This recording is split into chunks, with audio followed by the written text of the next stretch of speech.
tonight's gathering is without precedent as we assemble on the eve of an extraordinary moment in our history.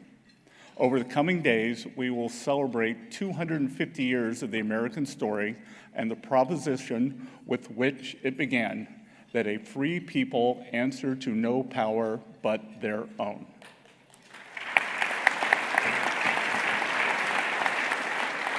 But milestones of this magnitude demand more than ceremony. They ask something of us. They invite us to reflect on the creation of our country, of course, but no less on its condition. Indeed, the most fitting way to honor those who founded this nation is to meet the great challenges of our own time with the same resolve that they brought to theirs. And in that spirit, under President Trump's leadership, the U.S. Treasury is working to restore economic security as the foundation that allows a nation to fulfill its most basic obligations. In my remarks before the Economic Club of Dallas, I detailed how the structural vulnerabilities that we allowed to accumulate over time precipitated a drift into dependence. And last month, before the Reagan Library, I noted that under President Trump, America has awoken to the risk we can no longer ignore and is now attuned to the responsibility that we can no longer neglect.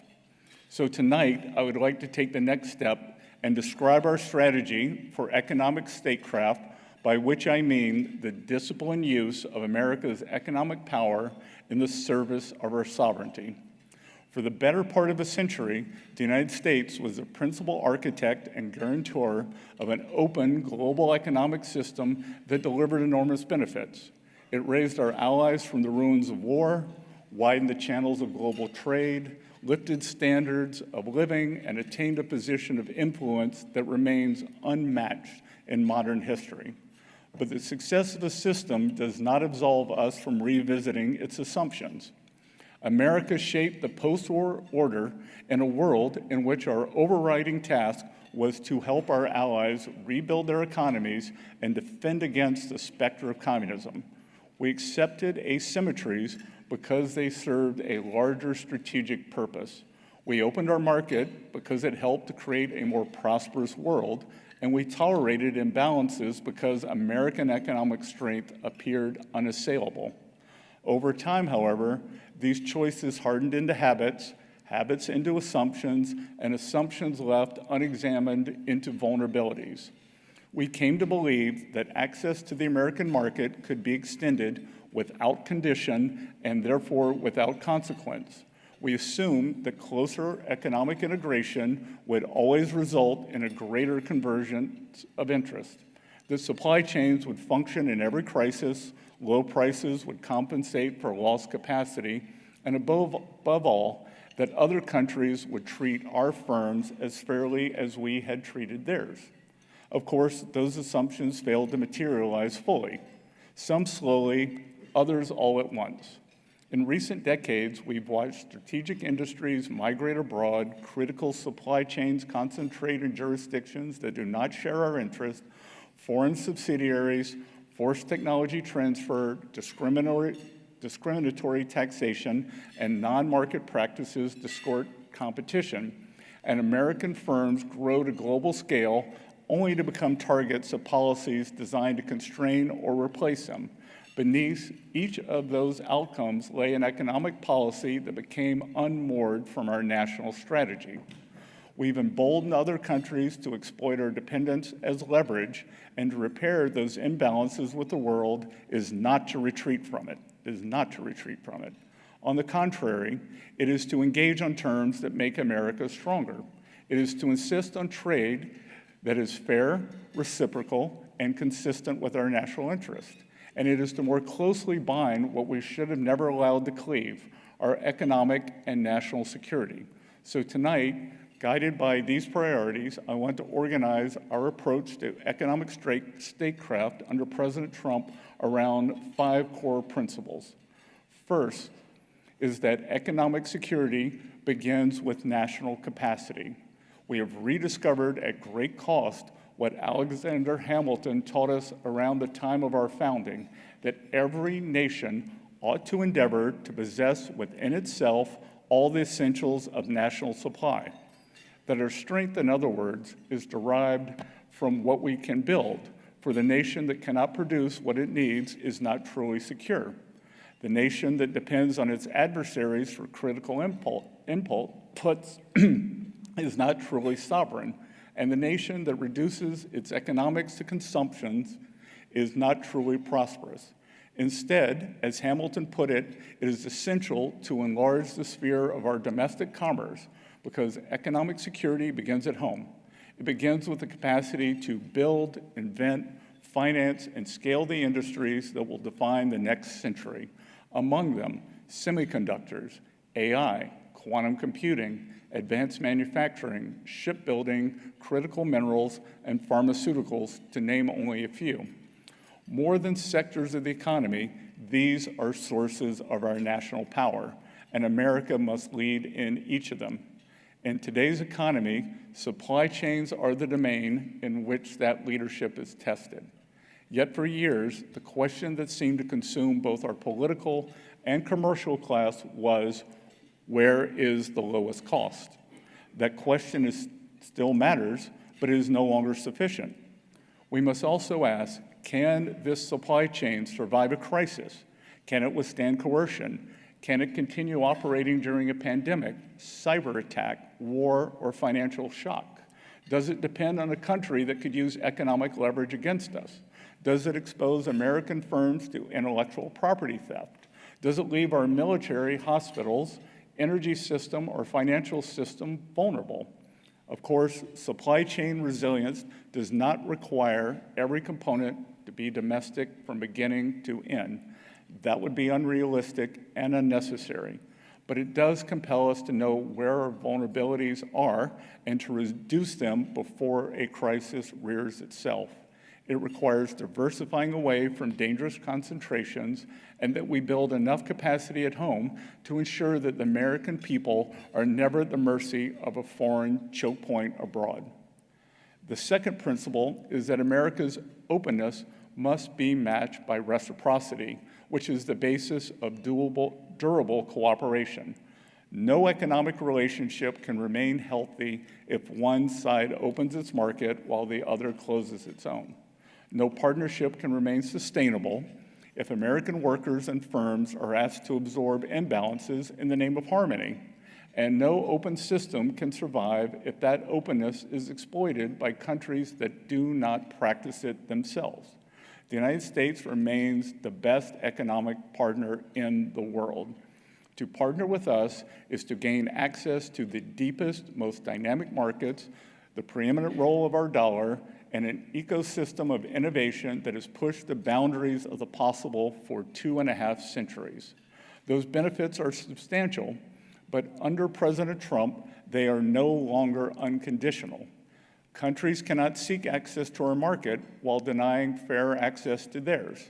They cannot invite American capital while imposing discriminatory taxes and investment obligations aimed at American companies. They cannot benefit from American security while adopting industrial policies that exclude American technology.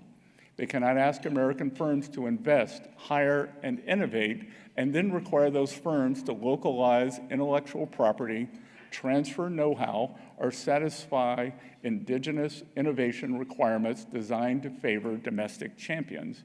And they cannot participate in the dollar-based financial system while serving as conduits for the evasion of sanctions, illicit finance, or strategic leakage. America welcomes its partners, and we are stronger because of them. But our partnership now carries expectations and, in some instances, non-negotiable obligations.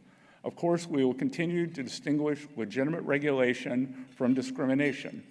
Every sovereign nation has a right to regulate in ways that serve its own public interest.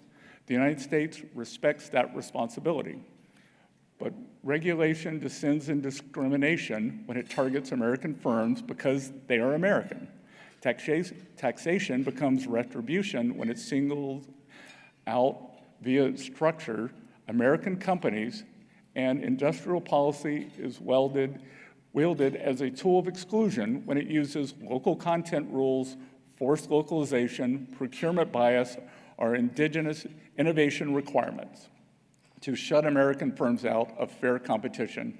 These differences are not difficult to discern, and the United States possesses many tools at its disposal to remedy practices that distort trade and undermine reciprocity. We will always seek to use those tools judiciously, but we will never hesitate to use them decisively. The third principle is that America will write the rules of the next economy. Of course, unlike much of the last century, the next era of domestic competition will not be confined to the movement of goods across oceans and ports. It will be shaped by the platforms, systems, and protocols through which commerce flows in the 21st century. In each of these domains, standards become strategy. For the nation that fails to help write the rules of the next economy will sooner or later answer to those that did.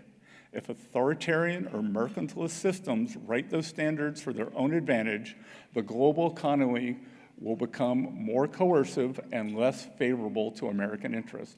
If America and our partners set open, secure, market-based standards, then the 21st century will tilt toward freedom and prosperity by rewarding innovation, protecting intellectual property, and ensuring that competition is not distorted by discrimination. That is the system America should champion, and it is the system that our partners have every reason to build together with us. I think, for example, of the new frontiers in financial technologies, digital assets, stable coins, tokenization, and new payment systems will help to shape the future of money. The United States should not consign itself to the sidelines while that future is built elsewhere. We should support innovation that strengthens the dollar, improves efficiency, expands access, and preserves the integrity of the financial system. And we should insist that new technology meet our standards for transparency, security, consumer protection, and law enforcement access. The fourth principle is that financial leadership is a central instrument of statecraft. And as Treasury Secretary, I see its workings every day. There is nothing accidental about the dollar's place in the world. Its broad usage reflects the depth of our markets, the strength of our rule of law, the credibility of our institutions, and the scale of our economy. Of course, that leadership role bestows enormous advantages, among them lower borrowing costs, deeper capital markets, enhanced sanctions capabilities, and great influence across the global system. But it also imposes obligations that we cannot ignore. Sanctions evasion, terrorist finance, proliferation finance, cybercrime, narcotics trafficking, and corruption all exploit weaknesses in the financial system. Treasury's job is to protect the integrity of the financial system by rooting out these abuses and to deploy this power with discipline. Sanctions must be targeted, enforceable, and connected to strategy. They must be paired with diplomacy, compliance, intelligence, and coordination with our partners. The fifth and most important principle is that economic statecraft, first and foremost, must serve the American people. The purpose of American economic statecraft is to connect national power with household prosperity. We need an economy in which working families are not merely consumers of what the world produces, but participants in what America builds. An economy in which no community is asked to accept permanent decline as the cost of global efficiency. An economy in which the gains of national strength are broadly shared beyond the boardrooms and trading floors to families and communities who sustain it. America's competitive advantage has never been confined to the bounty of our natural resources or the depth of our capital markets. It has always resided in the character and the capacity of our people, the entrepreneur with the temerity to turn an idea into an enterprise, the worker with the ability to master new trades and new technologies that didn't exist a decade ago, and the institutions that allow their freedom and confidence to flourish. The purpose of economic statecraft is to restore that confidence. It is to affirm to the American people that our openness and strength can go together, that partnership abroad can reinforce prosperity at home, that we can retain the dynamic markets while defending the foundations of our national interest, that America can welcome investment and trade without accepting dependency or decline. So what should the world expect from the United States? Our partners should expect clarity. They should expect a nation committed to strong alliances and productive economic relationship. A nation that welcomes fair competition, rewards investment, and believes in open commerce. But they should also expect a nation that is now more aware of its interests and more prepared to protect them. A nation that insists on reciprocity, that shields its firm from discriminatory treatment, secures its critical supply chains, enforces sanctions, and combats illicit finance. A United States, in short, that will not allow economic policy to grow detached from national strategy. Our adversaries, meanwhile, should expect resolve.